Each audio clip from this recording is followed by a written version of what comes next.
This is going to be a video tutorial on how to show or hide the Bookmarks toolbar in the Waterfox web browser. I will be using a desktop PC for this. Let me jump over to my browser here. I have the Waterfox web browser opened up now. To hide or show the Bookmarks toolbar in Waterfox, it's very easy to do. If you look up top here, you can see I have my Bookmarks toolbar enabled. You can see all my bookmarks up here. To enable it or disable it, you want to go up to the upper right hand corner, up to the 3-bar hamburger menu.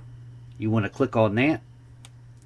Then you want to go down to where it says Bookmarks and click on Bookmarks. And then right here, hide Bookmarks toolbar. If your Bookmarks toolbar is disabled, currently disabled, it would say show Bookmarks toolbar. Mine says hide Bookmarks toolbar. I'm going to click on it.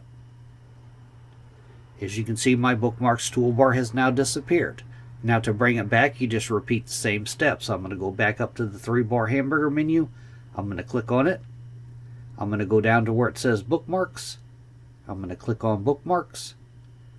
Now it says show Bookmarks toolbar. I'm going to click on it. Now my Bookmarks toolbar has reappeared. That is how to hide or show the Bookmarks toolbar in the Waterfox web browser. Thanks for watching.